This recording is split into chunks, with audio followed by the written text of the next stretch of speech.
Hello everyone, welcome back to my channel and I hope that you're all doing very well. So today in this video we'll be discussing a novel written by O.V. Vijayan, that is The Legends of Khasak. So before this novel goes on, let's quickly see the introduction to the author, that is O.V. Vijayan. So the O.V. in his name stands for Otu Pulakkal Velekutti Vijayan. ठीक है, इनका पूरा नाम है O.V. Vijayan, that is Otu Pulakkal Velekutti Vijayan. So he was an Indian author, cartoonist and lecturer. तो ये Indian author थे, यानी नॉवल, शॉर्ट स्टोरी, राइटिंग्स वगैरह लिखते थे. एंड कार्टूनिस्ट यानी कार्टून वगैरह ड्रॉ करते थे. एंड अ लेक्चरर यानी ये लेक्चर भी देते थे specially in universities. And he was born in 1930 in Palakkad, Kerala. तो इनका जन्म केरला में हुआ था, पालक्कड़ में. और पालक्कड़ को पालघाट भी कहा जाता है. कब? 1930 में, यानी 1930 में इनका जन्म हुआ था केरला में. And he was homeschooled as a child, later went on to obtain a master's degree in English literature. तो ये होम स्कूल थे, मतलब जब ये छोटे थे तब इन्होंने घर में ही पढ़ाई की. ठीक है, घर में ही इनका सब कुछ मैनेज हुआ, स्टडी एजुकेशन का. फिर इनका आगे का प्लान था मास्टर्स डिग्री करने का in English literature. And his first novel, The Legends of Khasak, was published in 1969 and marked his rise to fame as a beloved figure in Malayalam literature. तो देखो इनकी जो फर्स्ट नॉवल थी वो कौन सी थी? द लेजेंड्स ऑफ द खसक, जो कि आज हम इस वीडियो में पढ़ने वाले हैं. ये कब पब्लिश हुई थी? 1969 में. उसके बाद यही वाली नॉवल इनके लिए बहुत ज़्यादा फेम लेके आई मलयालम लिटरेचर में. And he wrote 6 novels, 9 short stories collections and 9 collection of essays and so on. तो उसके बाद फिर उन्होंने 6 नॉवेल्स लिखी, 9 शॉर्ट स्टोरीज लिखी और 9 कलेक्शन ऑफ एसेज और भी काफ़ी सारी चीज़ें लिखी अपार्ट फ्रॉम दीज थिंग्स. ठीक है, so it's all about the author. अब हम देखते हैं कि इस नावल में हम किस किस चीज़ के बारे में पढ़ने वाले हैं. ठीक है, नावल में कहानी तो होगी, लेकिन उस कहानी में काफ़ी सारी चीज़ें हमारे ऑथर जो हैं वो मेंशन करते हैं, हाईलाइट करते हैं. फॉर एग्जांपल इसमें हम देखने वाले हैं रिलीजन के बारे में, सुपरस्टिशन चीज़ें होंगी इसमें, स्पिरिचुअलिटी के बारे में, ट्रेडिशन वर्सेस मॉडर्निटी, कि किस तरीके से हमें ट्रेडिशन को भी बैलेंस में रख के चलना है अगर हम मॉडर्निटी को एक्सेप्ट कर रहे हैं. ठीक है, आधुनिकता यानी काफ़ी सारी नई नई चीज़ें, काफ़ी सारे डेवलपमेंट हो रहे हैं. तो ये जो डेवलपमेंट हो रही है, हम जो आगे बढ़ रहे हैं अपनी ज़िंदगी में, हमारा देश आगे बढ़ रहा है काफ़ी सारे टूल्स की वजह से, लेकिन इसके साथ साथ हमें हमारे ट्रेडिशन को भी साथ में लेके चलना है. तो इसमें ऐसा नहीं है कि अगर हम किसी दूसरी चीज़ को फॉलो कर रहे हैं, मॉडर्निटी को फॉलो कर रहे हैं, तो हम किसी और के कल्चर को अपनाएं. ठीक है, हमें हमारे कल्चर के साथ साथ चलना है मॉडर्निटी को एक्सेप्ट करके, क्योंकि मॉडर्निटी में डेवलपमेंट वगैरह शामिल है. ठीक है, इसमें काफ़ी सारी नई नई चीज़ें आएंगी, उसमें हम खुद को भी चेंज करेंगे, इसमें हमारी लाइफ इजी हो जाती है. लेकिन इसका मतलब ये नहीं है कि हम हमारे ट्रेडिशन को, कल्चर को भूल जाएं. ठीक है, उसके बाद हम इसमें देखेंगे कम्युनिज्म. इसका मतलब है कि जो भी सारी चीज़ें होती हैं, जैसे प्रॉपर्टीज़ वगैरह, किसी की चीज़, कुछ भी चीज़ें, ये सारी किसी कम्युनिटी के ऊपर डिपेंड हो जाती है. यानी फिर वही कम्युनिटी उस प्रॉपर्टी का, उस चीज़ का मालिक बन जाता है. तो इसमें हम कम्युनिज्म को देखेंगे. ठीक है, उसके बाद इसमें हम थोड़ा सा मैजिक भी देखेंगे, एस्केपिज्म भी देखेंगे और नेचर को भी देखेंगे. नेचर एज अ टीचर की किस तरीके से वो हमें काफ़ी सारी चीज़ें सिखाती है. और हम देखेंगे अनकंडीशनल लव की कैसे डिफ़िकल्ट चीज़ें भी इजी हो जाती हैं. इस नावल को शुरू करें उससे पहले हम टॉपिक का मतलब जान लेते हैं. The legends of खसक.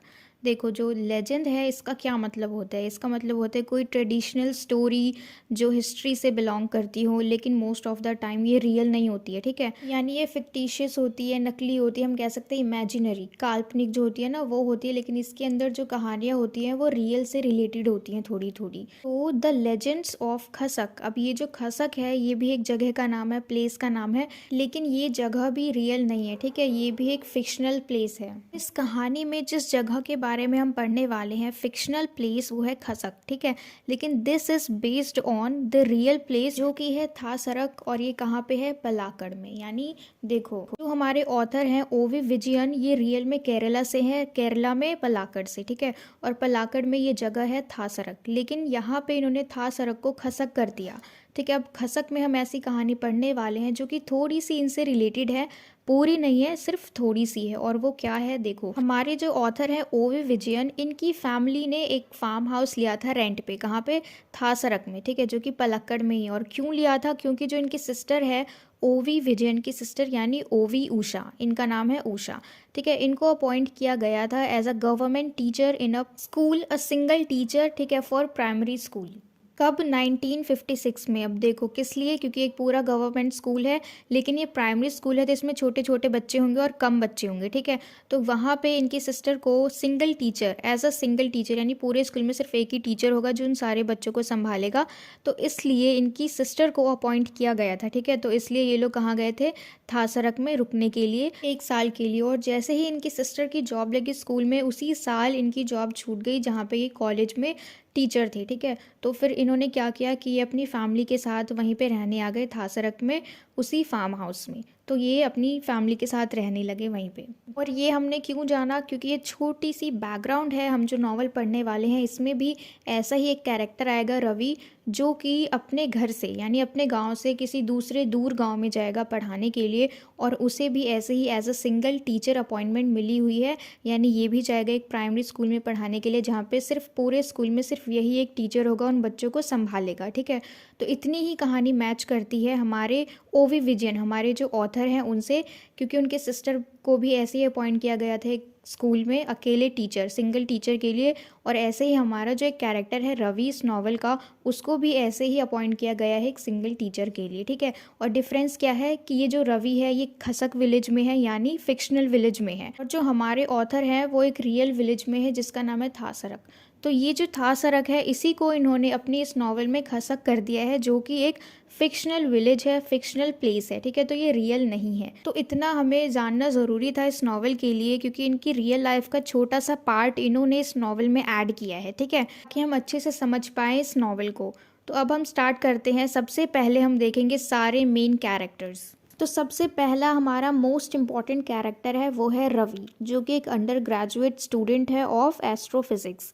यानी एस्ट्रोफिज़िक्स का मतलब है जो कि हम कह सकते हैं स्टार से रिलेटेड एस्ट्रोनॉमी होती है ना, लॉ, थ्योरीज, स्पेस साइंस वगैरह, ये सारी चीज़ें, ठीक है। तो ये इसका स्टूडेंट है एस्ट्रोफिज़िक्स का, लेकिन ये अंडर ग्रेजुएट है, और ये बीच में ही अपनी पढ़ाई को छोड़ के खसक विलेज में चला जाता है। और ऐसा क्यों करता है वो हम आगे स्टोरी में पढ़ेंगे। फिर नेक्स्ट कैरेक्टर है हमारा शिवारामन नायर, जो कि इस पूरे विलेज का चीफ है, खसक विलेज का फ्यूडल चीफ है, यानी ओल्ड फैशन, एक होता है ना कंजर्वेटिव माइंड, उस तरीके का इंसान है ये, और पूरे विलेज का चीफ है। फिर नेक्स्ट कैरेक्टर हमारा किलान, जो कि एक मैन है फ्रॉम अ लोअर कास्ट, और ये स्कूल चलाता है कहाँ पे, कुमान कावू में, एक छोटा सा स्कूल है। और वहाँ पे जब तक रवि नहीं जाता, यानी रवि को जब तक अपॉइंट नहीं किया जाता, उससे पहले तक यही पूरे स्कूल को संभालता है, जो कि एक लोअर कास्ट से बिलोंग करता है, ठीक है। फिर नेक्स्ट कैरेक्टर है हमारा अप्पू किल्ली। अब ये एक ऐसा आदमी है पूरे गांव में, ड्वार्फ, यानी इसकी हाइट बहुत छोटी है, और इसको ना स्टैमर करने की आदत है, हम बोलते हैं ना स्पीच डिफेक्ट, यानी बोलने में ये हकलाता है, ठीक से प्रोनाउंसिएशन नहीं कर पाता किसी भी शब्द का, किसी भी वर्ड का। और ये इस तरीके से बनाया गया है, यानी इसकी जो बॉडी है फिज़िकली, ये आधा आदमी है और आधा बच्चा है, यानी half man and half child.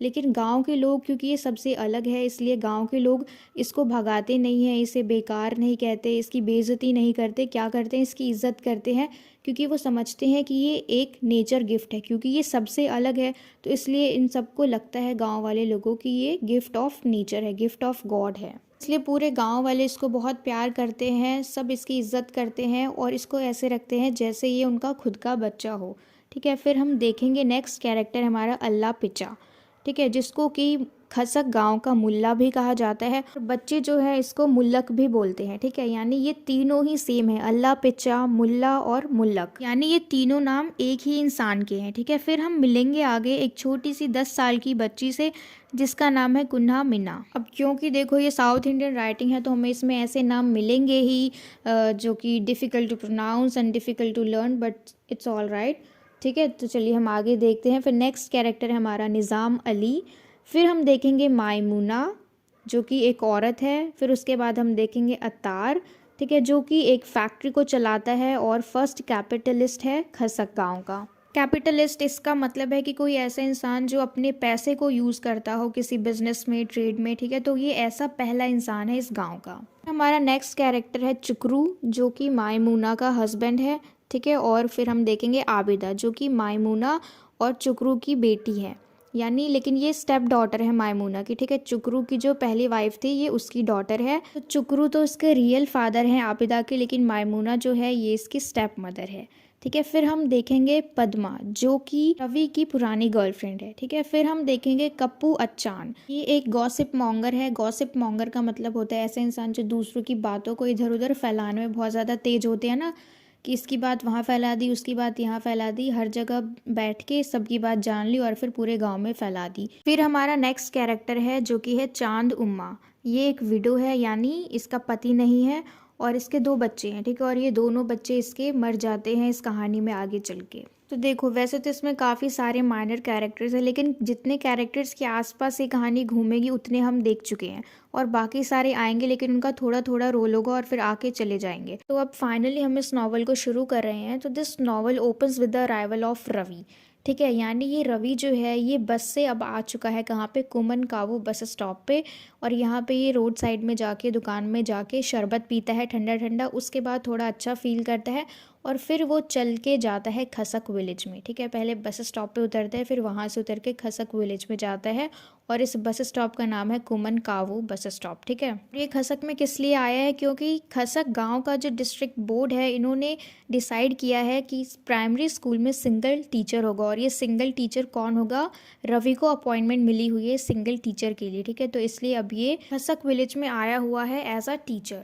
तो अब हम जानेंगे कि किस तरीके से ये अपनी आधी पढ़ाई को छोड़ के इस गांव में आया है एक टीचर बन के, ठीक है। तो इसके पास्ट के बारे में हम थोड़ा सा जान लेते हैं, क्योंकि देखो ये रवि जो है इसको बहुत ज़्यादा गिल्ट है इसके मन में, इसको बहुत ज़्यादा पछतावा है, रिग्रेट है जो इसने किया है। अब क्या किया है, इसकी स्टेप मदर के साथ इलिसिट अफेयर था, यानी नाजायज़ संबंध। उसकी स्टेप मदर थी यानी सौतेली माँ थी, तो उसके साथ इसका कुछ नाजायज़ संबंध था, और ये चीज़ इसको कुछ टाइम बाद खाने लगी थी। यानी इसी चीज़ को सोच सोच के बहुत ज़्यादा परेशान होता था, डर जाता था, और इस सोच को, ये जो इसकी सोच है ना जो इसको बहुत ज़्यादा डिप्रेस्ड कर देती है, इसी सोच ने इसे मजबूर किया कि ये अपने घर से दूर चला जाए ताकि इससे एक शांति भरी ज़िंदगी जीने का मौका मिले, ठीक है। तो इसके फादर जो है वो एक पैरालाइज्ड मैन है, तो इसके फादर कुछ कर नहीं सकते हैं, तो ये क्या करता है अपने फादर और अपनी स्टेप मदर को छोड़ के खसक विलेज में आ जाता है एज अ टीचर। यानी हम देखें तो इसका पूरा निचोड़ क्या है कि रवि ने अपनी आधी पढ़ाई छोड़ के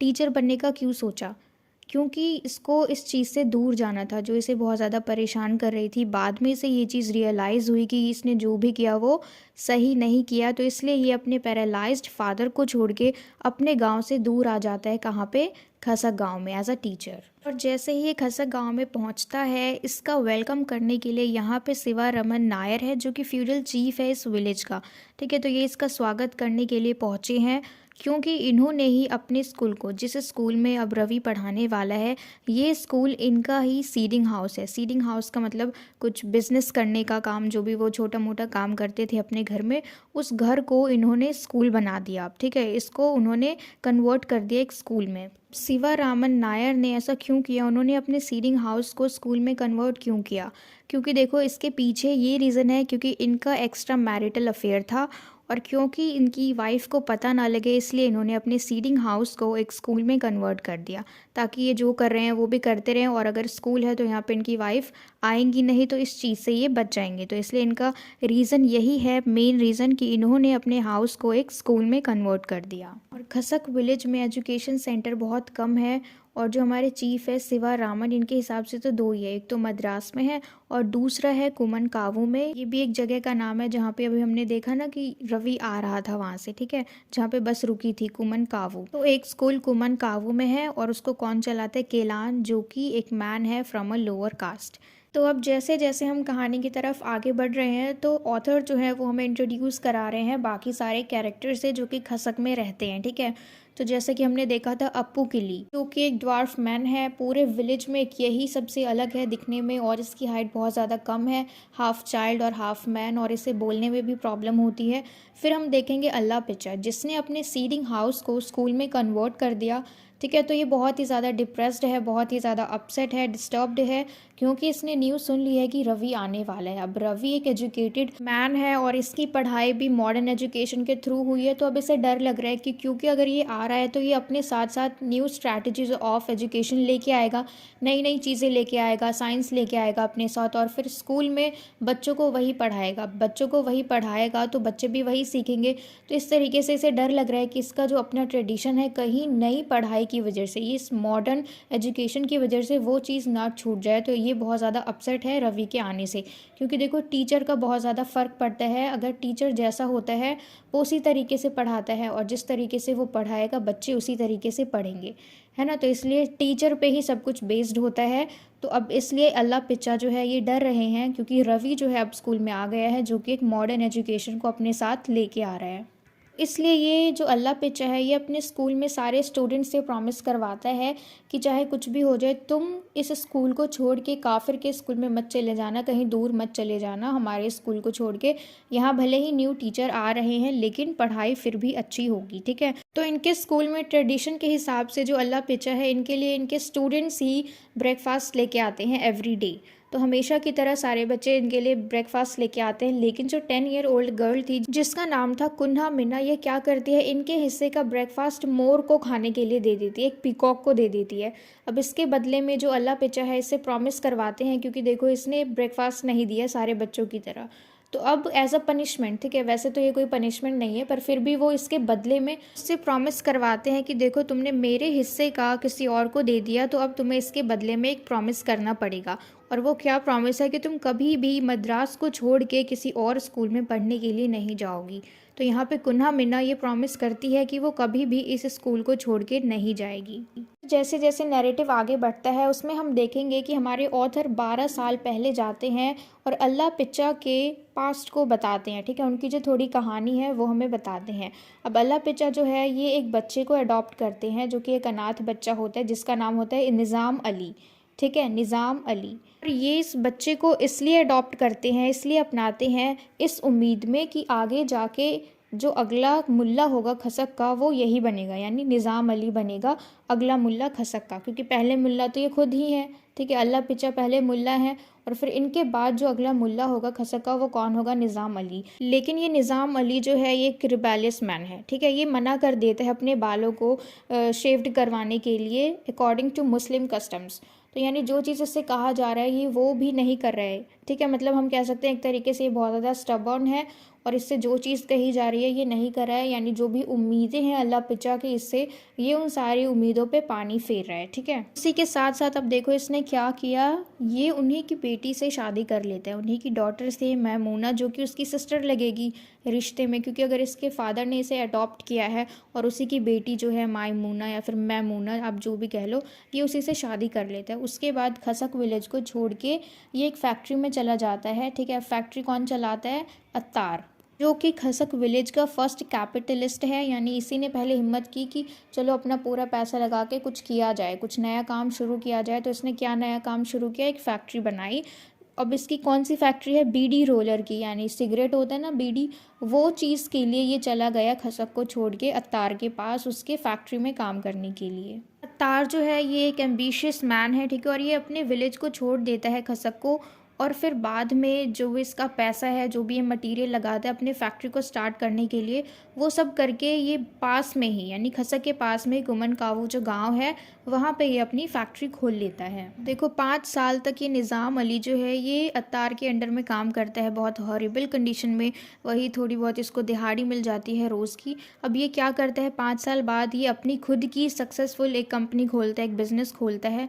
भले ये छोटी कंपनी है, इसकी छोटी बिज़नेस है, हमें क्लियरली नहीं पता कि किस चीज़ का बिज़नेस खोलते हैं, और उसी खुशी खुशी में ये वापस अपने गाँव खसक आ जाता है, ठीक है। अब यहाँ आके इसको देखो क्या न्यूज़ मालूम पड़ती है कि जिससे इसने शादी की थी मैमूना से, जो कि अल्लाह पिच्चा की बेटी है, ठीक है, और उसी की शादी, यानी इसको बहुत ज़्यादा पसंद है ये मैमूना, ठीक है, बहुत ज़्यादा प्यार करता है ये मैमूना से, और जब आता है तो इसे पता लगता है कि इसकी शादी करा दी गई है चुकरू नाम के एक आदमी से, ठीक है। तो ये चीज़ इसको बहुत ज़्यादा डीपली हर्ट करती है और ये दोबारा से खसक विलेज को छोड़ देता है सैड होके। फिर ये वापस जाए कहाँ, तो ये वापस से अत्तार के पास चला जाता है उसके फैक्ट्री में काम करने के लिए। पर इस बार ये अपने काम को स्टार्ट करता है एज अ कम्युनिस्ट, यानी एक ग्रुप में अब इसने काम करना शुरू कर दिया इस फैक्ट्री के अंदर। और जैसे ही ये चीज़ अत्तार को पता लगती है ये उसको अपनी फैक्ट्री से निकाल देता है।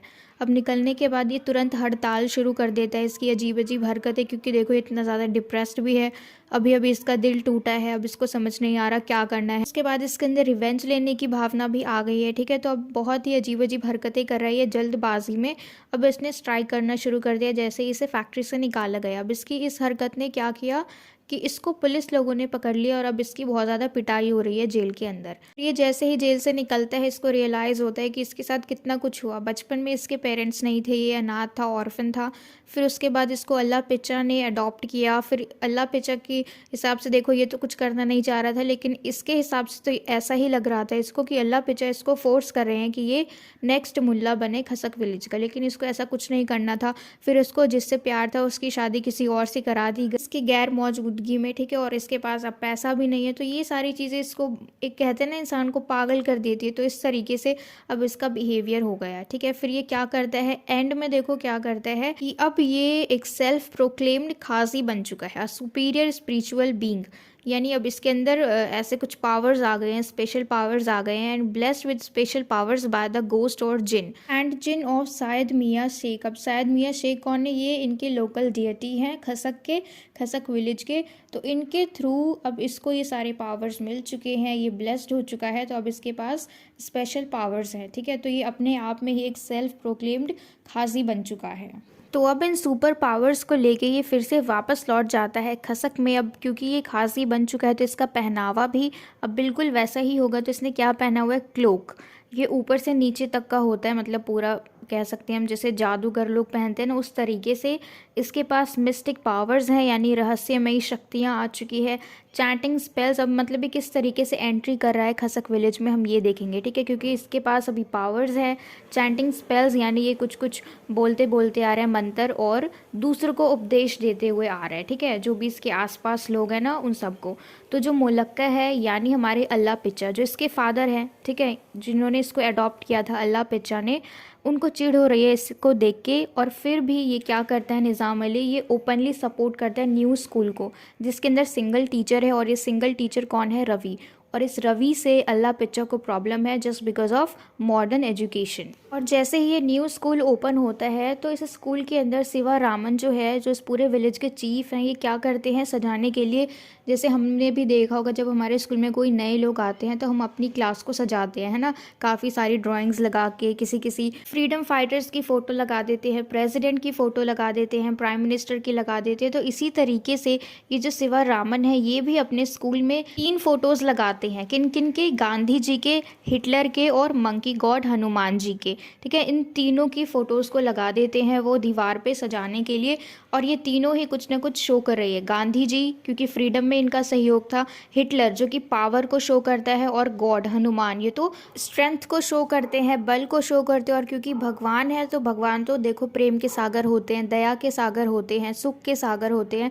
तो ये 3 फोटोज़ उन्होंने अपने स्कूल के वॉल पर लगाई, ठीक है। अब देखो ये जो स्कूल है इसके अंदर किस किस तरह के बच्चे आते हैं। स्कूल में जो ट्राइबल है, जो आसपास के बच्चे इन ट्राइब्स में रहते हैं वो बच्चे आते हैं। पुअर और डीपली कनेक्टेड टू नेचर, गरीब बच्चे आते हैं। और ऐसे जो डीपली कनेक्टेड टू नेचर है, यानी कि देखो जैसे शहर के बच्चे होते हैं ना, और अगर उन्हें खेलना होता है तो वो वीडियो गेम खेल लेंगे, और घर में बैठे बैठे काफ़ी सारे ऑनलाइन गेम्स खेलते रहते हैं वो कंप्यूटर पे, है ना।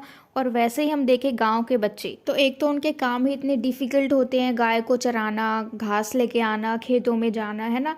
तो ये सारी चीज़ें, और अगर वो खेलने की बात करें तो वो लोग पेड़ पे चढ़ चढ़ के खेलते हैं। तो इस तरीके से हम कह सकते हैं कि ये बच्चे हैं ये नेचर के साथ कनेक्टेड हैं। And the addition of Appu Kili, देखो ये जो अप्पू किल्ली है हमने देखा ये ड्वार्फ है ना, आधा मैन है और आधा चाइल्ड है। तो तो ये भी जब स्कूल के अंदर एंटर करता है तो ये भी मतलब पूरा एनवायरनमेंट बना देता है, play like quality to the classroom, यानी ये भी बच्चों के साथ मिक्स होकर खेलने लग जाता है। और ये जो क्लासरूम है ना, ये एक ऐसी जगह है जहाँ पे कहानियाँ सुनाई जाती हैं और यहाँ पे एक्सचेंज ऑफ स्टोरीज़, यानी सबकी बारी आती है कुछ कुछ स्टोरी सुनाने की स्पाइडर्स के बारे में। और यहाँ पे कर्मा जो है ये बहुत बड़ा मेन टॉपिक है जो इन बच्चों के साथ डिस्कस किया जाता है ना।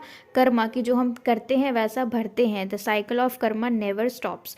तो ये सारे टॉपिक्स पे ये लोग डिस्कस करते हैं। इसके अलावा एनिमल्स के बारे में बातें करते हैं, प्लांट्स के बारे में बातें करते हैं और उसके अलावा मैथ्स के सम्स वगैरह करते हैं। तो ऐसे ही कभी भी मतलब ये लोग इस क्लासरूम को बोरिंग फील नहीं होने देते और फिर छोटा सा ब्रेक लेते हैं लंच का, उसके बाद फिर से यही सारी डिस्कशन जो है ये शुरू हो जाती है। तो अब देखो, क्योंकि रवि जो है सिंगल टीचर है पूरे बच्चों को, इसको अकेले संभालना है, तो इसको असिस्ट करने के लिए कोई चाहिए।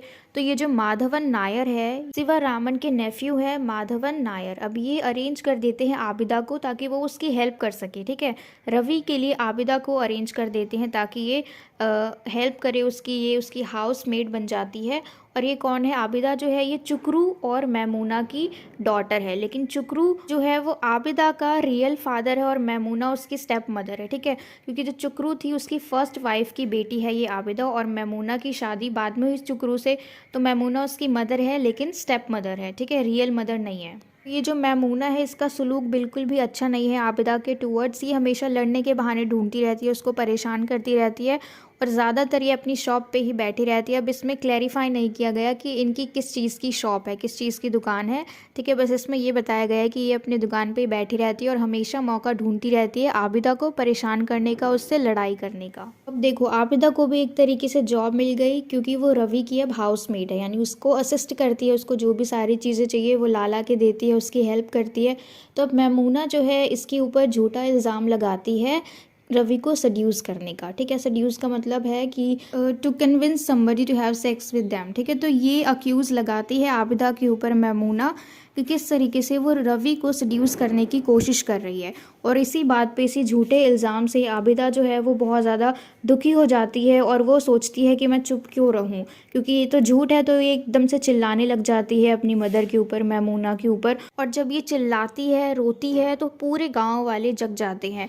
और क्योंकि इसके फादर चुकरू जो है इसको बहुत ज़्यादा गुस्सा आता है इसके ऊपर, और तभी आबिदा जो है वो अपने घर से निकल के भाग जाती है घर से बाहर, और चुकरू उसको वापस लाने के लिए वो भी उसके पीछे पीछे भागने लग जाता है। और आबिदा जो है ये भागते भागते कहाँ जाती है? अल्लाह पिच्चा के घर में चली जाती है, मुलक्का के घर में, और वहाँ पे इसको बहुत सुकून मिलता है और फिर वो पूरी रात वहीं गुजारती है। देखो, ये जो आबिदा है और चुकरू है ये लोग बहुत ज़्यादा अमीर नहीं है। ठीक है, तो इसलिए आबिदा जो है ये असिस्टेंट, एज असिस्टेंट काम करती है रवि के साथ ताकि ये कुछ पैसे कमा सके। और फिर इसकी महीने की कितनी सैलरी है? 5 रुपीज़ अ मंथ, यानी एक मंथ में इसको 5 रुपीज़ मिलते हैं। उस टाइम के हिसाब से ये 5 रुपये भी बहुत ज़्यादा है। ठीक है, तो ऐसे ही करते करते कुछ टाइम बाद चुकरू की मौत हो जाती है बड़े आराम से, यानी इसका रीज़न हमें नहीं पता लगा। एक होता है ना नेचुरल डेथ, उस तरीके से इसकी डेथ हो जाती है। कोई बीमारी नहीं होती, कोई एक्सीडेंट नहीं होता, बस इसकी ऐसे ही मौत हो जाती है। और इसको इसकी मदर से, यानी जो मैमूना है वो इसे त्याग देती है। ठीक है, अब मतलब ये पूरी तरीके से ऑर्फन हो गई है। And now she finds companionship and compassion in the arm of nature, यानी अब ये पूरी तरीके से नेचर पे डिपेंड हो गई है, यानी अब इसको सब कुछ खुद ही करना है अपना। ठीक है, इसके कोई पेरेंट्स नहीं है, जो मदर थी उसने इसको त्याग दिया है मैमूना ने, और इसके जो रियल फादर थे चुकरू, उसकी डेथ हो गई। तो चुकरू के मौत के बाद अब हम जानेंगे अप्पू किल्ली के पेरेंट्स के बारे में। ठीक है, तो उसके फादर का नाम था कुटप्पू और उसकी मदर का नाम था नीली। ठीक है, और अप्पू किल्ली का जो फिज़िकल कंडीशन है हाफ मैन और हाफ चाइल्ड का, ये किस लिए है? क्योंकि ये दोनों माँ बेटे, अप्पू किल्ली की मदर और अप्पू किल्ली ये खुद, ये दोनों ही एक जिन के पोजीशन में हैं, यानी इन दोनों पे एक जिन का वश चलता है और वही जिन इन दोनों को चलाता है, और उसी की वजह से इसकी हालत ऐसी हो गई है। तो इनके गांव के जो खासी हैं, खासी का मतलब जिनके पास स्पेशल पावर्स होते हैं, ठीक है, तो उन्होंने प्रॉमिस किया है इन दोनों माँ बेटे को, यानी अप्पू किल्ली को और उसकी मदर को, इस जिन के पोजेशन से निकाल देंगे। लेकिन उसी वक्त अप्पू किल्ली के जो फादर हैं कुट्टप्पू, वो गुस्से से चिल्लाते हैं उस खाजी के ऊपर और उसे धमकी देते हैं कि वो इन दोनों माँ बेटे से दूर रहे। ठीक है, क्योंकि इसके जो फादर हैं कुट्टप्पू, इन्हें इस चीज़ में बिलीव नहीं होता, इन सुपरस्टिशियस बातों में बिल्कुल भी बिलीव नहीं होता। तो इस खाजी को धमकी देने के बाद ये जो कुट्टप्पू है, हम देखेंगे कि ये इनवॉलेंट्री स्टूपर में खसक विलेज से बाहर चला जाता है, यानी ना चाहते हुए भी। स्टूपर का मतलब होता है सुन्न हो जाना, बिल्कुल किसी अपने सेंसेस में ना रहना, यानी उसको खुद पता नहीं चल रहा है कि वो क्या कर रहा है। वो बस बिल्कुल शांत होकर सुन्न होके इस खसक विलेज से बाहर जा रहा है। और कुछ टाइम बाद तक भी ये बहुत ज़्यादा डिफ़िकल्ट हो जाता है कि वो अपने सेंसेस को यूज़ कर पाए, अपने हाथ को, पैरों को, दिमाग को यूज़ कर पाए, बोल पाए। तो ये बिल्कुल शांत शांत रहता, कुछ नहीं कर पाता, सब कुछ इसके लिए डिफ़िकल्ट हो जाता है। हम कहते हैं ना हिप्नोटाइज जब कर देता है कोई, तो हम सिर्फ उसी के इशारों पे चलते हैं। तो ऐसा ही इसके साथ हुआ, ये इनवॉलेंट्री स्टूपर में आके बिल्कुल सुन्न हो गई इसकी बॉडी, और ना चाहते हुए भी ये खसक विलेज से बाहर चला गया। और फिर हम देखते हैं कि कुछ टाइम बाद ये मर जाता है और इसकी डेथ हो जाती है। तो जितना कहानी हमने अभी पढ़ा, इससे हम अज्यूम कर सकते हैं, इससे हम गेस कर सकते हैं कि ये सब कुछ किसकी वजह से हो, उस खाजी की वजह से, क्योंकि कुट्टप्पू ने उसे धमकी दी थी कि वो इसके बेटे और इसकी वाइफ से दूर रहे।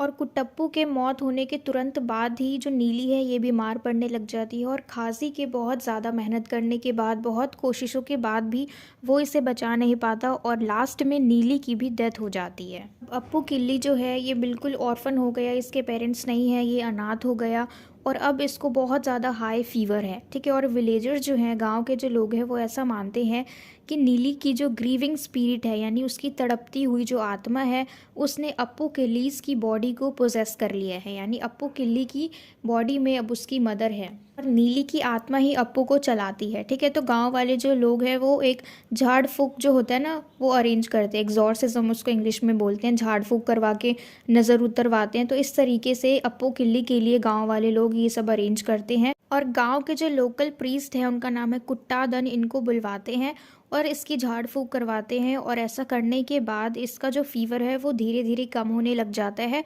और अप्पू किल्ली पहले से बेहतर हो जाता है। और ऐसे में ही इन्हीं सारी चीज़ों के साथ रवि का खसक गांव में 1 साल कंप्लीट हो जाता है। ठीक है, यानी अब उसके पास 1 साल का एक्सपीरियंस है, 1 साल तक उसने टीचिंग करी स्कूल में। अब यहाँ पे क्या होता है कि एक इंस्पेक्टर आता है, एनुअल इंस्पेक्शन होता है स्कूल में, तो उस इंस्पेक्शन के लिए यहाँ पे एक इंस्पेक्टर आता है, और कोइंसिडेंसली ये जो इंस्पेक्टर है ये रवि का बचपन का फ्रेंड निकल जाता है। ठीक है, तो ये दोनों आपस में नॉस्टैल्जिक हो जाते हैं, बहुत सारी पुरानी यादों को ताज़ा करते हैं, काफ़ी सारी बातें शेयर करते हैं, और इन्हीं बातों बातों में फिर ये पद्मा पे आ जाते हैं। पद्मा कौन है? ये रवि की गर्लफ्रेंड है। ठीक है, तो फिर इंस्पेक्शन के बाद सारी चीज़ें वापस से वैसे ही नॉर्मल हो जाती है, क्योंकि देखो ये रवि जो है ये अनबायस्ड है सारे रिलीजन को लेके, इसे नहीं फ़र्क पड़ता कि कौन हिंदू है कौन मुस्लिम है। तो ये अपने हेल्प के लिए मोलक्का को, यानी जो अल्लाह पिच्चा है, उसको अपने साथ हेल्प के लिए रख लेते हैं, और साथ ही चांद उम्मा को भी। तो अल्लाह पिच्चा को तो हम जान चुके कि वो कौन है। नेक्स्ट हमारा कैरेक्टर नया जो है वो है चांद उम्मा। अब ये कौन है? ये एक मुस्लिम विडो है। ठीक है, तो ये एक सर्वेंट की तरह काम करती है रवि के पास।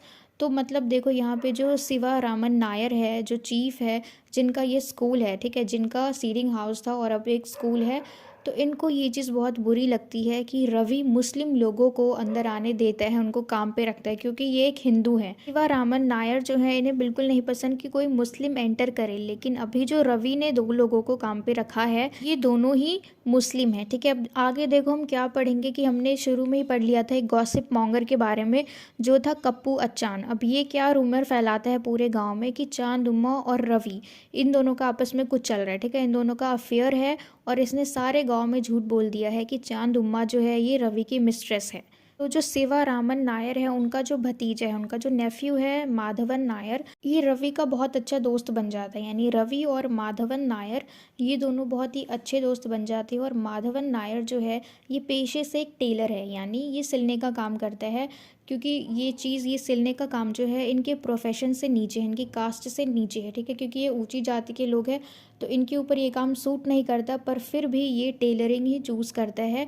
तो इस वजह से भी शिवा रामन नायर जो है ये गुस्सा रहते हैं अपने भतीजे से कि ये ऊंची जाति वाला काम क्यों नहीं करता, ये छोटे छोटे काम क्यों करता है, कपड़े सिलने वाला, टेलरिंग करने वाला। तो इस चीज़ से उनको बहुत ज़्यादा गुस्सा आता है शिवारामन नायर को। लेकिन फिर भी उन्होंने इस चीज़ को एक्सेप्ट किया, क्योंकि यहाँ के जो लोग हैं खसक के, यहाँ के लोग बिल्कुल भी विवाद नहीं चाहते। लेकिन उन्होंने अपनी तरफ से एक पॉइंट रखा कि अगर वो ऊंची जाति से बिलोंग करता है तो उसे ये सारी छोटी छोटी चीज़ें नहीं करनी चाहिए। तो शिवारामन नायर जो है ये मुस्लिम लोगों को, ठीक है, जो भी मुस्लिम नेटिव्स है उन सबको क्या कहते हैं, बौद्धा, जो कि एक नेगेटिव वर्ड है। और इसीलिए चांद उम्मा और जो अल्लाह पिच्चा है इनको भी ये बौद्धा ही बोलते हैं, क्योंकि ये भी मुस्लिम है। ठीक है, ये जो कप्पू अचान है इसके बारे में हम थोड़ा सा जान लेते हैं। ये एक गॉसिप मॉन्गर है जो हर किसी की बातें इधर उधर फैलाता रहता है। ठीक है, और ये हम कह सकते हैं कि ये शराबी भी है एक तरीके से, और इसका काम भी यही था पहले, शराब बनाना। ठीक है, टॉडी टैपर, ठीक है, ये एक टॉडी टैपर था। टॉडी टैपर का मतलब होता है शराब बनाने वाला। ये एक टॉडी टैपर था। टॉडी टैपर यानी जो होता है ना, लंबे लंबे पेड़ होते हैं, ताड़ का पेड़ जिससे शराब बनाया जाता है, तो ये उन्हीं पेड़ पे चढ़ के उसको निकाल के लाता था, फिर उसे पीस के उसी का बनाता था लिकर। ठीक है, उसी का शराब बनाता था टॉडी में से निकाल के।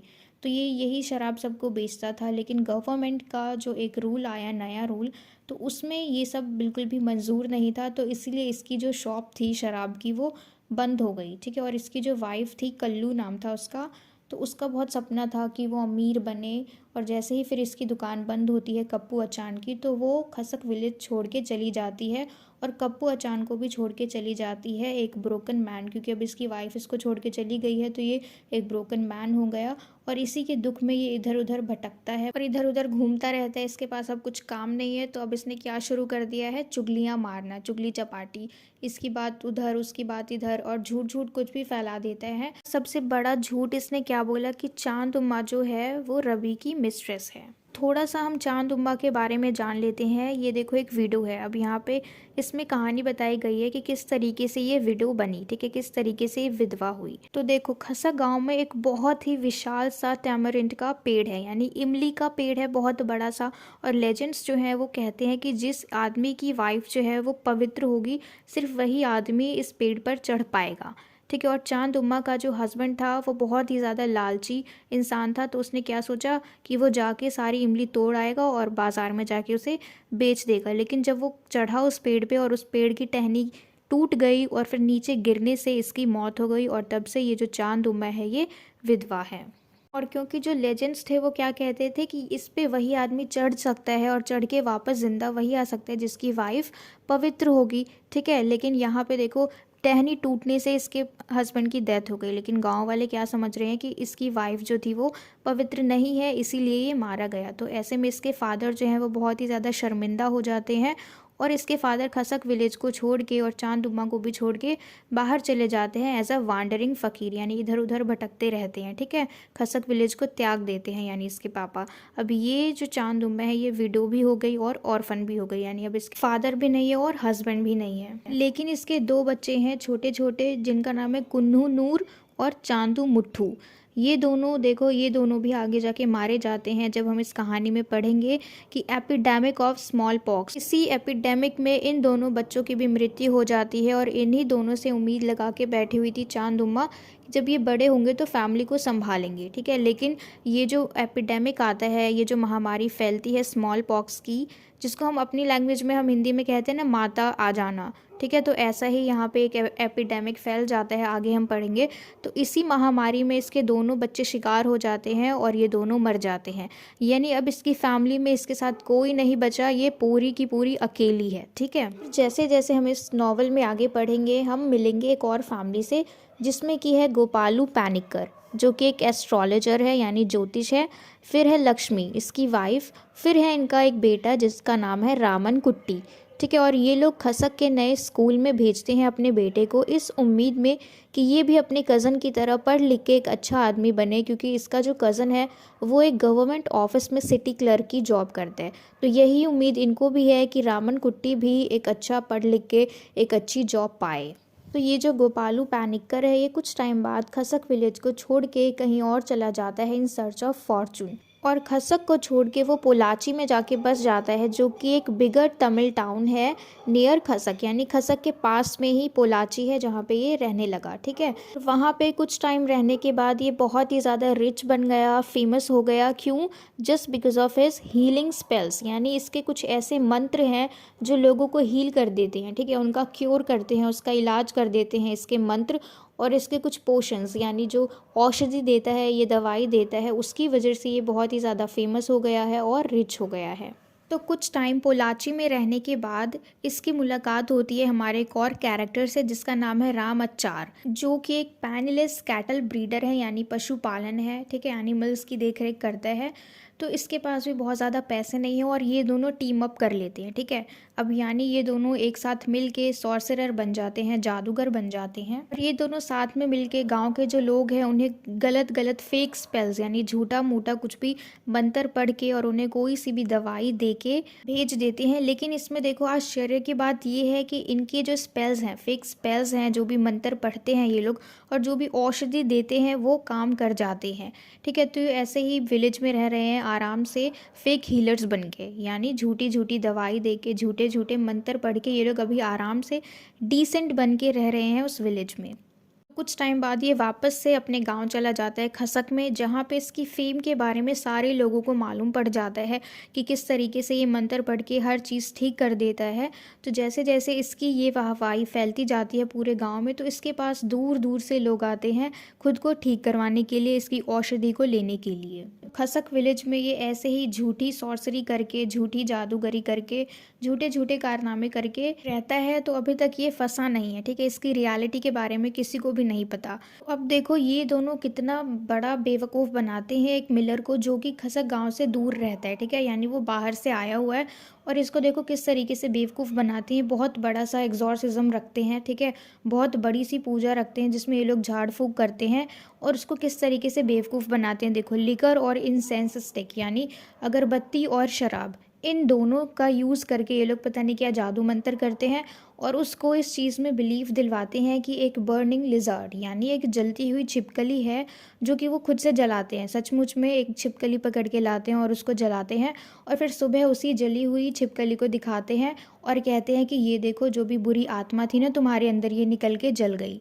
यानी इन्होंने सब कुछ खुद ही किया, डेलिब्रेटली जानबूझ के सब कुछ खुद ही किया इन्होंने, लेकिन ऐसा दिखाया कि इनके जादू की वजह से ये छिपकली जो है ये जल गई। और ये छिपकली क्या है? वो ईविल सोल है, जो कि उस रिच मिलर के आसपास भटक रही थी काफ़ी दिनों से और इनके झाड़ फूक की वजह से ये बर्निंग लिजर्ड निकली, यानी ये जो ईविल सोल थी उसके आसपास वो निकली। फिर आगे हमारी स्टोरी जो है ये शिफ्ट होती है कुट्टादन पे। अब ये कुट्टादन कौन है? ये गॉडेस नालम्मा का आकाशवाणी है। ठीक है, हमें इसके इसके जो पेरेंट्स हैं इसके बारे में कुछ नहीं पता, बस इतना पता है कि ये जो कुट्टादन है ये गॉडेस नालम्बा का आकाशवाणी है और उसी आकाशवाणी से ये कुट्टादन हुआ है। अब ये नालम्मा जो है, गॉडेस नालम्मा, इनको ऐसा माना जाता है कि ये स्मॉल पॉक्स की देवी हैं। जैसे हम भी बातों बातों में कह देते हैं ना कि अरे उसको तो माता निकल आई है ना, जो छोटे छोटे पॉक्स हो जाते हैं तो हम कहते हैं ना माता निकल आई। तो इस तरीके से यहाँ पे भी ये लोग सच में इस बात को मान रहे हैं, गॉडेस नालम्मा जो कि स्मॉल पॉक्स की देवी है। ठीक है, तो इसमें हम देखेंगे कि किस तरीके से ये जो कुट्टादन है ये गोपालू पैनिकर से चिढ़ने लग जाता है, जलने लग जाता है। ठीक है, ये जो कुट्टादन है इसको अपनी टीचर बेटी लक्ष्मी से प्यार हो जाता है। ठीक है, और एक दिन जब ये दोनों अकेले होते हैं तो ये लक्ष्मी जो है इसको परेशान करते हैं इरोटिकली। इरोटिकली का मतलब है जो कि सेक्सुअल डिज़ायर को, प्लेजर को शो करता है। ठीक है, तो इस तरीके से ये लक्ष्मी जो है इसको टीज करती है। लेकिन बाद में जाके इस लक्ष्मी की शादी हो जाती है गोपालू पैनिकर से। ठीक है, तो अभी हम पढ़ रहे थे ना कि ये गोपालू पैनिकर है और उसकी वाइफ है और इनका एक बेटा है जो कि इन्होंने स्कूल भेजा है और ये इस उम्मीद में स्कूल भेज रहे हैं कि इनके बेटे का जो कज़न है वो पढ़ लिख के बड़ा इंसान बन गया है, गवर्नमेंट जॉब करता है, तो इसी तरीके से इनका बेटा भी गवर्नमेंट जॉब करे। तो अभी ये हम फ्लैशबैक देख रहे हैं कि किस तरीके से गोपालू पैनिकर की शादी हुई लक्ष्मी से। ठीक है, जबकि लक्ष्मी को शायद कौन पसंद था? कुट्टादन। तो कुट्टादन के बारे में जानना हमें इसलिए ज़रूरी था क्योंकि ये जो पैनिकर है ये इतना अमीर होके जब वापस अपनी फेक सॉर्सरीज दिखा के वापस जब खसक में आया है, अब यहाँ पे ये अपने फेक स्पेल्स करके लोगों को ठगता है, तो इसकी जो तरक्की हो रही है ना, लेकिन गलत तरीके से, तो इस चीज़ से ये कुटादन जलता है क्योंकि उसे मालूम है कि इसकी सॉर्सरी जो है ये बिल्कुल झूठ है, ये जो जादूगरी दिखाता है ये बिल्कुल झूठ है, और ये सारा फेम, इतना सारा पैसा, ये चीज़ जो पैनिकर है ये बिल्कुल भी डिज़र्व नहीं करता। और अब ये कुट्टादन जो है ये क्या करता है, अपने आप को गॉडेस नालंबा के मंदिर में बंद कर लेता है और वहाँ पे बहुत ज़्यादा तपस्या करता है। उनकी तलवार को लेके अपने सिर पे मारता है और ये बहुत ही ज़्यादा पागल हो चुका है क्योंकि इसको वो सारी यादें जो इसे परेशान करती हैं कि किस तरीके से लक्ष्मी इसे इरोटिकली टीज करती थी, तो अब ये बहुत ज़्यादा पागल हो चुका है। एक तरीके से हम कह सकते हैं ना कि दृढ़ संकल्प आ गया है इसके अंदर कि इसे भी कुछ करना है, ठीक है।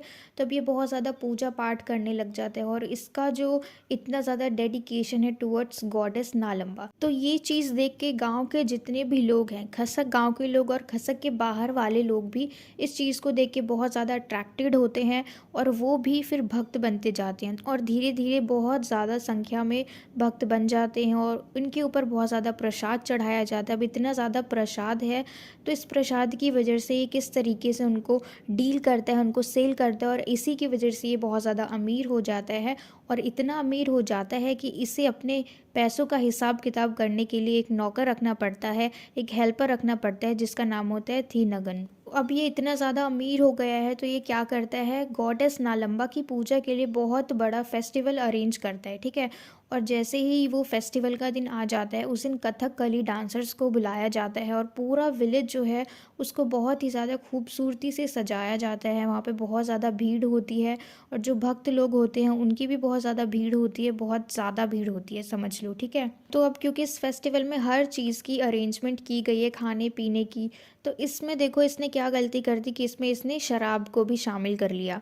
अब ये खुद भी बहुत ज़्यादा शराब पी के उन कथकली डांसर्स के साथ डांस करने लग जाता है और इसके साथ साथ गांव वाले लोग भी बहुत ज़्यादा मात्रा में शराब पी लेते हैं और जो कि डायरिया का कारण बन जाते हैं। डायरिया का मतलब उनका पेट खराब हो जाता है। एंड में ये पूजा जो है ये कैंसिल हो जाती है इनके तमाशे की वजह से, ठीक है, क्योंकि इन्होंने पूजा को पूजा की तरह किया ही नहीं।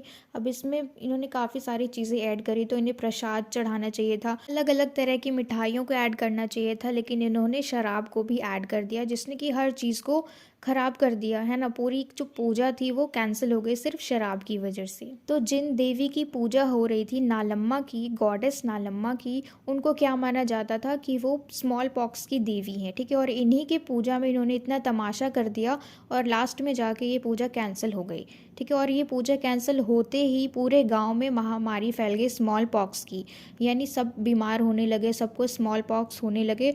और जो विलेजर्स हैं उनका मानना ये था कि अब स्मॉल पॉक्स इसलिए हो रहे हैं क्योंकि जो गॉडेस नालम्मा है वो बहुत ज़्यादा गुस्सा हो गई हैं, तो इसलिए अब सबको स्मॉल पॉक्स हो रहा है और ये स्मॉल पॉक्स एक सिंबल है उनके गुस्से का।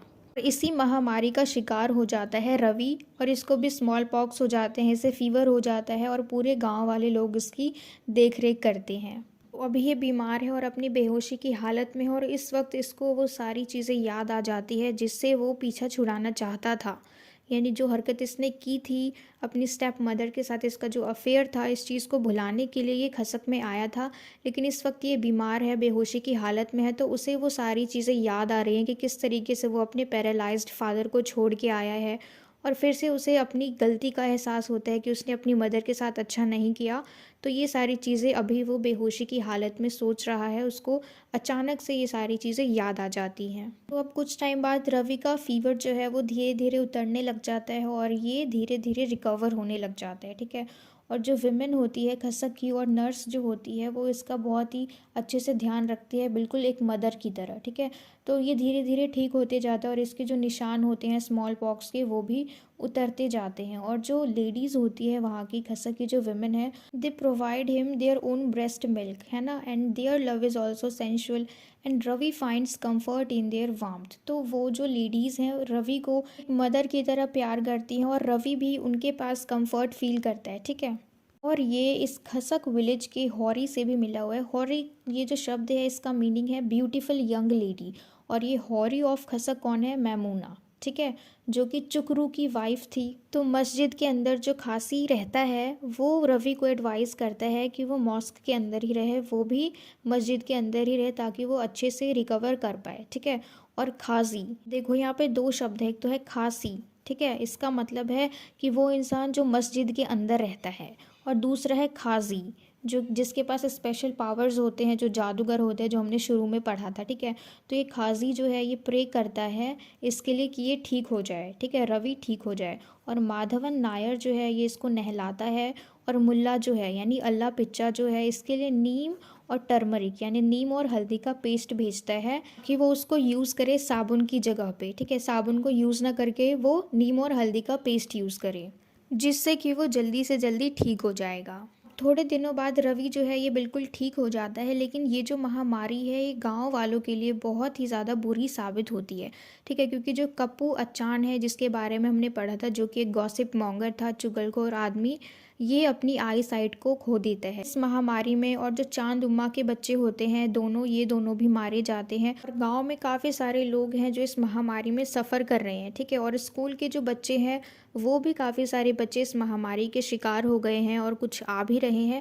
और इसी के साथ साथ स्कूल में एक और प्रॉब्लम आ गई है, और वो क्या है, वो है लाइस यानी जूं, जो कि अप्पू किल्ली के सिर में है, ठीक है, उसके बालों में है। और इसके बालों के थ्रू ये जूं बाकी सारे बच्चों के बालों में भी जा रहा है, जो कि अब बहुत ज़्यादा मेन डिस्कशन हो चुका है पूरी क्लास का, जो कि एक नेसेसरी टॉपिक है पूरी क्लास में। और वो क्या है कि अप्पू किल्ली के बालों को छिलवा दो, यानी उसे गंजा करवा दो, क्योंकि उसके सिर की जुएं जो है वो बाकी सारे बच्चों को भी परेशान करती है उनके सिर में जाके। अप्पू किल्ली जो है ये लास्ट में डिसाइड करता है कि ये बार्बर शॉप में जाएगा, और ये बार्बर शॉप एक हिंदू का है, ठीक है, ये हिंदू बार्बर है जो कि इसको एक स्प्रे देता है और उसको बोलता है कि शायद क्या पता तुम इस स्प्रे की खुशबू से किसी लड़की से दोस्ती कर पाओ। तो ये सारी बातें ये जो हिंदू बार्बर है वो मजाक में उससे बोलते हैं, ठीक है। जब इसके बाल पूरे छिल जाते हैं, जब ये पूरा गंजा हो जाता है, तो मुस्लिम बच्चे जो होते हैं इसके आसपास, वो फिर इसको प्यार से बोलते हैं कि कहीं नहीं तुझे कोई लड़की मिलने वाली है इस स्प्रे के यूज़ से, क्योंकि ये तो मजाक में बोला था उस हिंदू बार्बर ने इसको कि तुम्हें क्या पता इसकी खुशबू से कोई लड़की मिल जाए। लेकिन फिर ये मुस्लिम बच्चे कहते हैं कि नहीं, ऐसा कुछ भी नहीं होने वाला है। फिर लास्ट में गंजा होने के बाद ये एक फ्रेड मुस्लिम कैप लगा लेता है, जो हम देखते हैं ना वाइट कलर की कैप पहनते हैं वो लोग, तो उस तरीके की कैप ये भी पहन लेता है गंजा होने के बाद। And now he is converted to Islam with absurd ease.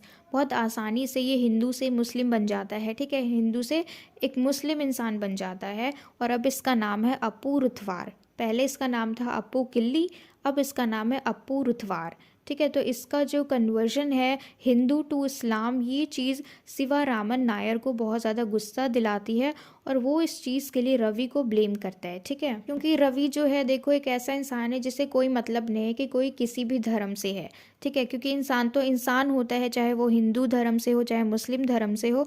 तो इसलिए रवि को इस बात से कोई प्रॉब्लम नहीं है कि कौन हिंदू है और कौन मुस्लिम है। लेकिन जो शिवारामन नायर है इनको प्रॉब्लम है, ठीक है, कि कौन हिंदू है और कौन मुस्लिम है।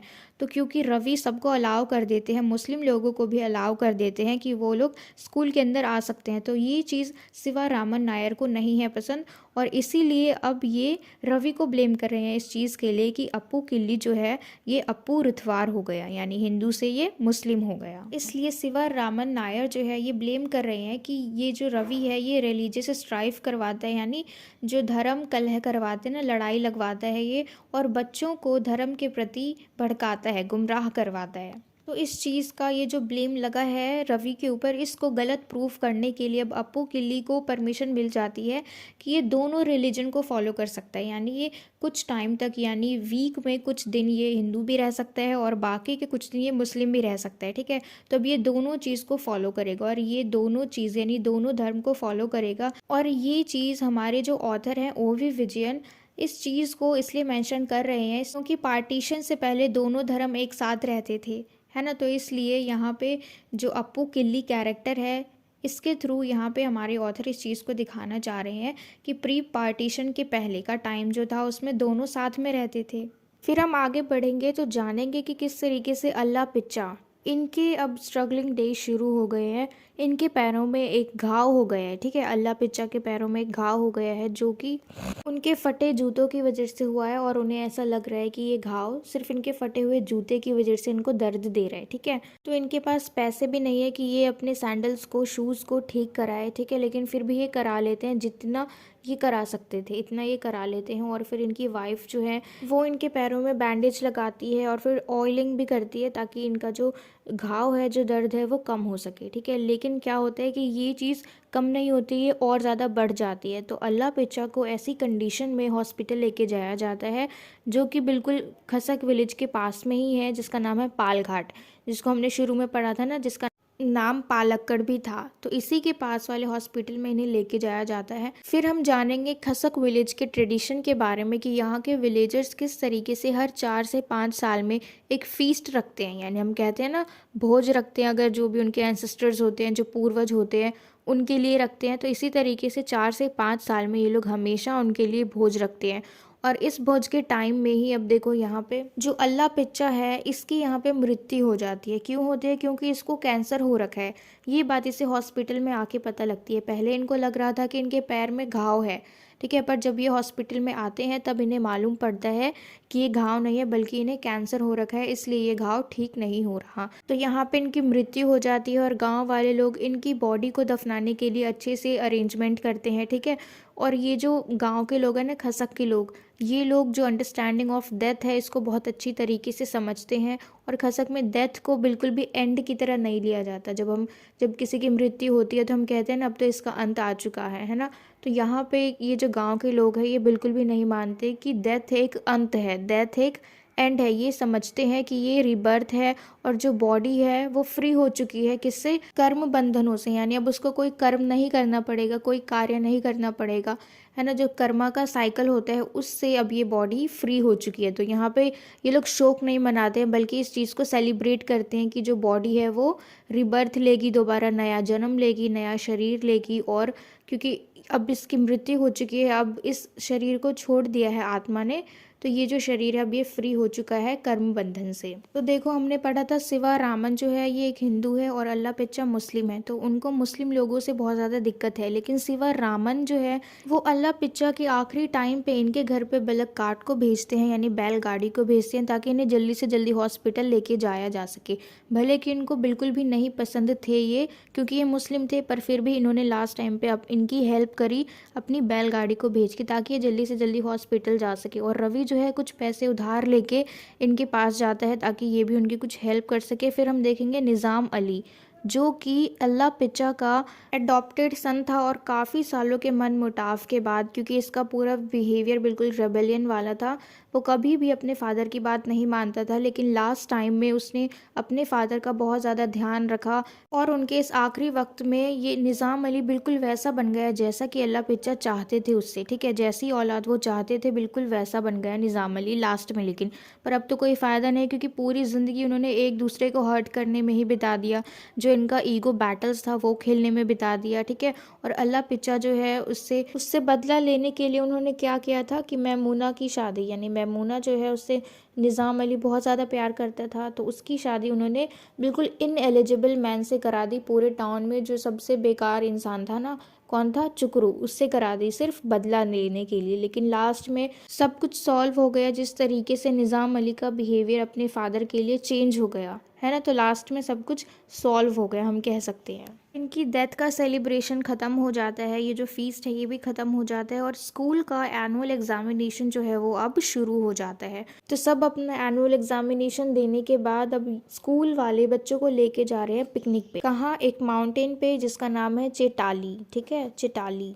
तो पिकनिक पे सारे बच्चे खुश हैं, कोई डांस कर रहा है, कोई गाना गा रहा है, कुछ लोग साथ में बैठ के खा रहे हैं, ठीक है, कुछ लोग स्पाइडर को चेज कर रहे हैं, कोई लोग बटरफ्लाई को चेज कर रहे हैं। यहाँ पे सब बच्चे बहुत ज़्यादा खुश हैं, ठीक है। और चिल्ड्रंस जो है ये यहाँ पे ऐसे ऐसे क्वेश्चंस पूछते हैं, सबका एंटरटेनमेंट कर रहे हैं जो भी इनके साथ गए हैं। तो इनके क्वेश्चन से हम बहुत अच्छे से समझ सकते हैं कि ये बच्चे नेचर के साथ कितना ज़्यादा डीपली कनेक्टेड हैं, ठीक है। ये बच्चे कैसे हैं, ये उन बच्चों की तरह नहीं है जो बड़े बड़े शहरों में रहते हैं, और इनके क्वेश्चंस ऐसे नहीं है कि हम बड़े होकर क्या बनेंगे, हमें कौन सी बुक से पढ़ाया जाएगा आगे चल के। इनके क्वेश्चंस क्या हैं कि क्या जो जुएं होती है उनके अंदर आत्मा होती है, क्योंकि वो मूव करती है और मूवमेंट कर रही है, यानी उसके अंदर कोई ऐसी शक्ति है जो उनको चला रही है। तो यहाँ पे इनका क्वेश्चन है कि जो जुएं हैं, जो छोटे छोटे जीव होते हैं, क्या उनके अंदर भी आत्मा होती है। तो फिर इनका नेक्स्ट क्वेश्चन देखो क्या होता है कि अगर हम पानी के अंदर पत्थरों को फेंकेंगे तो क्या ये पत्थर से जो अंदर रह रहे हैं जीव पानी के अंदर, उनको चोट लगेगी। तो इस तरीके के क्वेश्चंस ये लोग पूछ रहे हैं, यानी इनको फिक्र है पानी के अंदर रहने वाले जीवों की, कि अगर हम पानी के अंदर पत्थर फेंकेंगे तो क्या पता उन्हें दर्द होगा, उन्हें चोट लग जाएगी। तो इस तरीके के क्वेश्चंस ये बच्चे पूछ रहे हैं अपने बड़ों से, अपने टीचर्स से।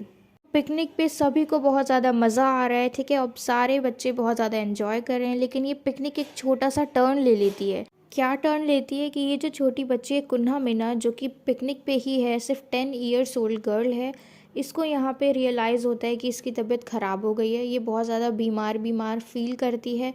और फिर इसे पता लगता है कि इसको पीरियड्स आने शुरू हो गए हैं, ठीक है, मेंस्ट्रुअल पीरियड आने शुरू हो गए हैं। और ये बहुत ज़्यादा डर जाती है अब, क्योंकि ये बहुत ज़्यादा सिक फील कर रही है। तो ये चीज़ ये अपने टीचर को बताती है, और टीचर कौन है, रवि। तो अब यहाँ पे रवि जो है, इसको एक चीज़ रियलाइज़ होती है कि ये सिर्फ 10 ईयर ओल्ड गर्ल है, और अब इसको मेंस्ट्रुअल पीरियड स्टार्ट हो गए हैं, यानी अब ये गर्ल से एक वुमेन बन गई है। तो फिर रवि जब तक पिकनिक चलता है तो इसका ध्यान रखता है, उसके बाद फिर सब बच्चे अपने घर चले जाते हैं और रवि भी वापस आ जाता है। अब पिकनिक ख़त्म हो गई है, तो अब यहाँ पे इस स्कूल में समर वेकेशन स्टार्ट हो गए हैं, तो सब अपने अपने घर हैं, ठीक है। और जो रवि है ये भी अपने स्कूल के सारे पेंडिंग काम कर रहा है समर वेकेशन में। हालांकि स्कूल अब बंद हो चुके हैं, ठीक है, तो फिर भी ये अपने पेंडिंग काम को कंप्लीट कर रहा है, जो भी पेपर वर्क होते हैं ना स्कूल के, वो सारे काम। एक दिन जब ये अपना काम कर रहा होता है तो उस वक्त इस गाँव का पोस्टमैन आता है, जिसका नाम है केलू मेनन, ठीक है। ये पोस्टमैन एक ऐसा कैरेक्टर है जो कि आउटसाइड वर्ल्ड के सारे न्यूज़ गाँव वालों को आके देता है। और ये साथ में देखो एक लेटर देता है, ठीक है, रवि को एक लेटर देता है जो कि उसकी गर्लफ्रेंड की तरफ से होता है, पद्मा की तरफ से होता है।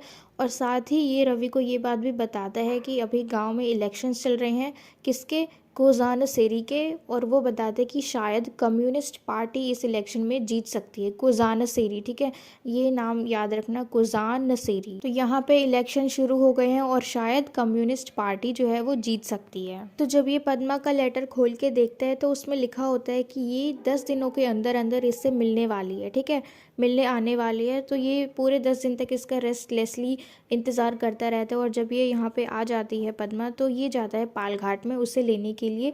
और वहीं ये मतलब बातें तो नहीं करते, बहुत ज़्यादा साइलेंटली एक दूसरे से मिलते हैं, जैसे कि लड़ाई होने के बहुत टाइम बाद जो लवर्स मिलते हैं और उस वक्त बिल्कुल साइलेंट होता है, तो उस तरीके से ये दोनों मिलते हैं। उसके बाद वहीं पे जाके स्टे करते हैं जहाँ पे पद्मा रुकी हुई है। तो उसके लिए वो एक गिलास में शराब लेके आती है और उससे काफ़ी सारी बातें करती है, और उसे बताती है कि उसको ढूंढना कितना ज़्यादा मुश्किल हो गया था, क्योंकि वो बिना बताए अपने फादर को, बिना इन्फॉर्म किए घर से निकल के आ गया था कि वो कहाँ जा रहा है, इसने कुछ भी नहीं बताया था। तो 7 सालों तक ये चीज़ बहुत डिफ़िकल्ट थी कि ये कहाँ है, इसको ढूंढना बहुत मुश्किल हो गया था। फिर वो बताती है पद्मा कि वो उसके घर भी गई थी, ऊटी, यानी रवि का घर किधर है, ऊटी में है, जहाँ पे उसके पेरेंट्स बिल्कुल परेशान है उसके लिए, क्योंकि उन्हें नहीं पता कि ये रवि कहाँ पे है, कहाँ रह रहा है, किस तरीके से रह रहा है, ठीक है।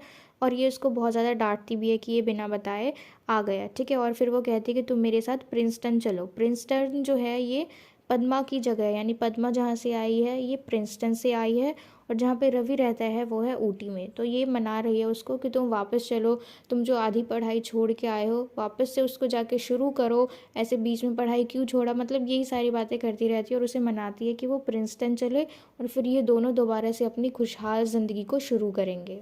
जैसे जैसे पद्मा इसको डांटती है, उससे बातें करती है, ठीक है, और उसी वक्त ये आधी बातें सुनता है, आधी बातें नहीं सुनते, और अपने आप में ही बड़बड़ाने लग जाते हैं कि व्हाट इज़ रिमोर्स, ठीक है। जब पद्मा उसको एडवाइस दे रही है वापस पढ़ने के लिए, वापस जाने के लिए, ये सारी बातें कह रही है, तो उसका ध्यान उसकी बातों पे नहीं है, वो कुछ और ही सोच रहा है उस वक्त। तो अब देखो जैसे जैसे पद्मा उसको काफ़ी सारी बातें बोल रही है, तो उसका जो एक होता है ना रियलिटी से अब इसका सामना हो रहा है कि जो बात सच है वो तो ये कभी भी इग्नोर कर ही नहीं सकता। तो इसके दिमाग में एक बात आती है कि जब ये खसक विलेज में आया तो वो एक एस्केपिज्म था, उसकी रियलिटी से, वो उन सारी चीज़ों को भूलना चाह रहा था, इसलिए वो खसक में आया।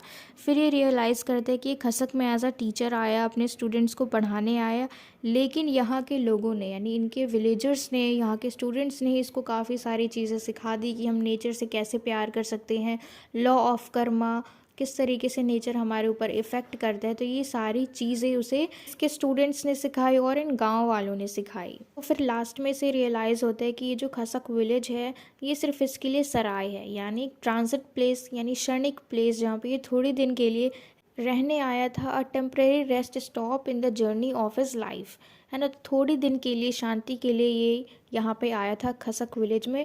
फिर यहाँ पे पद्मा इसे प्रॉमिस करवाती है कि तुम वापस आ जाओ, खसक विलेज को छोड़ दो, और ये एकदम से मान जाता है।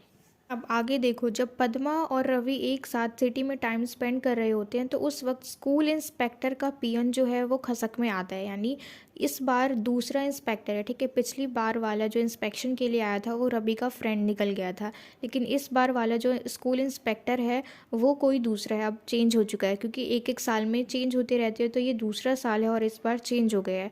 तो इस स्कूल इंस्पेक्टर का जो पीएन है ये खसक में आया है रवि को ढूंढने के लिए, लेकिन रवि नहीं मिलता। क्यों? क्योंकि वो अभी पाल घाट में है पद्मा के साथ, ठीक है। तो ये क्या करता है, ये जो पीएन है ये माधवन नायर के पास चला जाता है और माधवन नायर उसको खाना खिलाता है, मतलब यही सारी चीज़ें। उसके बाद बातचीत होती है, तो उस वक्त माधवन नायर को पता लगता है कि किस तरीके से रवि जो है इसके ऊपर एक शक की निगाह पड़ चुकी है, ठीक है। और वो उसको बताते हैं कि किस तरीके से शिवारामन नायर ने सीक्रेटली एक लेटर लिखा था गवर्नमेंट को, जिसके अंदर बिल्कुल अगेंस्ट थे वो रवि के, और उसके ऊपर इल्ज़ाम लगाया गया था कि किस तरीके से ये धर्म को, एक होता है ना रिलीजन हेट्रेड फैला रहे हैं बच्चों के बीच, बच्चों को गुमराह कर रहे हैं, कि किस तरीके से, जैसे हमने देखा था ना कि अप्पू के लिए हिंदू से मुस्लिम बन गया था। तो ये सारे इल्ज़ाम शिवारामन ने रवि के ऊपर लगाए थे इस लेटर के थ्रू, ठीक है। तो इस लेटर में ही सारी चीज़ें लिखी गई हैं। इस लेटर में लिखा गया है कि रवि के ऊपर सीरियस चार्जेस लगेंगे और इसका परिणाम जो होगा वो बिल्कुल भी अच्छा नहीं होगा, उसे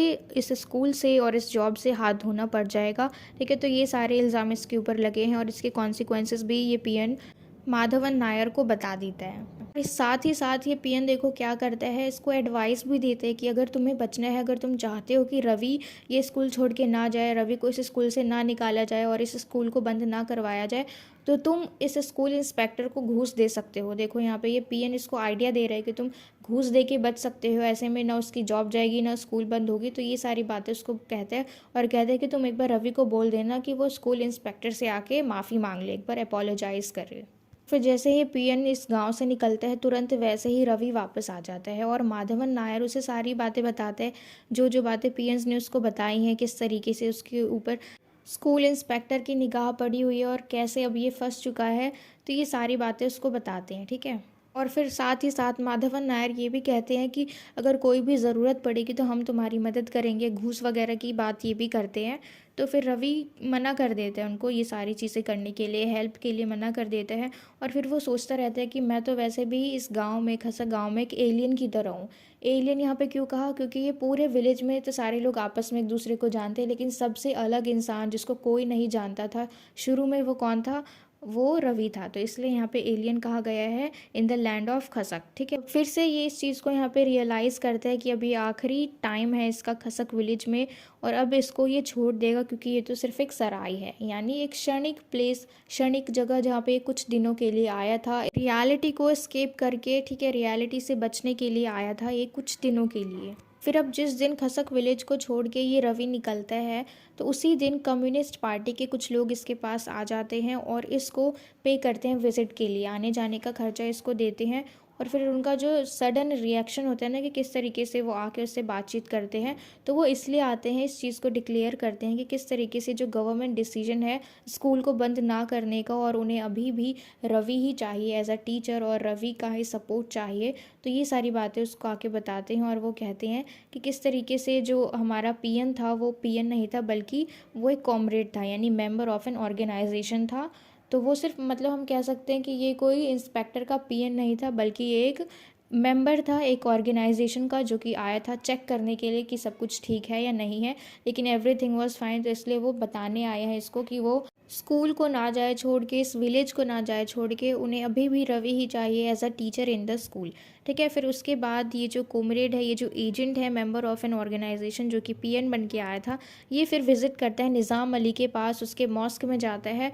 और वहाँ पे ये जो निज़ाम अली है वो साम्राज्यवाद के प्रति यानी इम्पेरियलिज्म के अगेंस्ट कुछ स्पेल करता है, यानी मंत्र पढ़ने लग जाता है, उसे डराने लग जाता है कि तुम जाओ यहाँ से वरना कुछ भी हो सकता है। तो ऐसी झूठी झूठी मंत्र पढ़ के डराने लग जाता है और ये जो एजेंट है, जो पीएन है, ये वहाँ से भाग जाता है। तो अब जैसे जैसे रवि के डिपार्चर का टाइम पास आते जा रहा है, वैसे ही खसक विलेज का मौसम बिल्कुल ख़राब होता जा रहा है। और मौसम ख़राब होने का एक सिंबल है कि किस तरीके से एक आदमी है, सताया हुआ आदमी, जिसकी जर्नी अब शुरू हो गई। तो मौसम कैसे ख़राब हो रहा है, बहुत ज़ोरों से हवा चलनी शुरू हो गई है और बहुत ज़ोरों से बारिश भी हो रही है। ठीक है, और इसका जो आखिरी कुछ पल होता है वो माधवन नायर के साथ ये बिताता है, क्योंकि ये दोनों अच्छे दोस्त बन चुके थे और दोनों ही वॉक करते करते जाते हैं अराउंड द विलेज।